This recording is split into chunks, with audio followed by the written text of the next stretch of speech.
எந்த இடத்துல எப்படி பேசணும், எந்த இடத்துல என்ன அனலிசிஸ் பண்ணணும், எந்த இடத்துல நம்மள செல்ஃப் எவாலுவேட் பண்ணிட்டு அங்க போய் நிக்கணும், நமக்கு என்ன மதிப்பு இருக்கு, உங்களுக்கு மதிப்பு இருக்கு அது தெரிய மாட்டேது. மேனேஜர் பேசும்போது நமக்கு மதிப்பு இல்ல, அவரா பார்த்து எனக்கு பிச்சைப்படாதான் எனக்கு மதிப்பு வரப்போ நினைச்சிட்டீங்க. நீங்க ஆல்ரெடி ஒரு எக்ஸ்போர்ட்டரா நினைச்சு அங்க எக்ஸ்போர்ட்டரா மாறணும் உட்காந்துருக்கீங்க, உங்களுக்கு ஒரு மதிப்பு இருக்கு. அந்த மதிப்பை நீங்க தான் காப்பாத்திக்கணும். அடுத்தவங்க காப்பி ஆத்த முடியாது உங்க மதிப்பை, நம்ம தான் காப்பி ஆத்திக்கணும் நம்ம மதிப்பை. புரியுதுங்களா? அப்ப இது எதுவுமே தெரிய மாட்டேது. நம்ம ஆளுகளுக்கு என்ன பிரச்சனை பேசிக்கல அப்படின்னா லேபர் மைண்ட் செட்,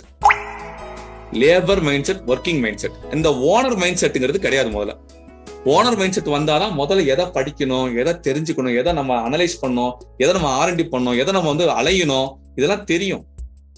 ஒரு மேனுஃபேக்சர் பெரிய செல்வந்தரா இருக்காரு, அவர் என்ன உட்கார்ந்து இருக்க எல்லா மெட்டீரியல் வாங்குறாரு, எல்லாத்தையும் பேசுறாரு, தரலோக்கம் இறங்கி விடுவாரு. எங்க தரம் இருக்கு, எங்க தரம் இல்ல, எங்க ரேட்டு சீப்பா கிடைக்கும், எங்க சீப்பா கிடைக்காது, எவன் ஏமாத்துவான், எவன் நல்லவன், எவன் எக்ஸ்பீரியன்ஸ் ஆனவன், அலையிறாரு. ஒரு மேனுஃபேக்சர் கார் எடுத்துட்டு வண்டி எடுத்துட்டு ஆட்களை கூட்டிட்டு ஓடுறாரு, டிராவல் பண்றாரு.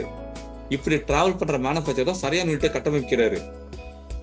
எதுவுமே டிராவல் பண்ணாம call consultant, ask for the negotiation, let's start our unit அப்படின்னு சொன்னான்னு வைங்களேன், காசை ஃபுல்லா இழந்துட்டு ரோட்டை நிற்பேன், தரமட்டம் ஆயிடும்.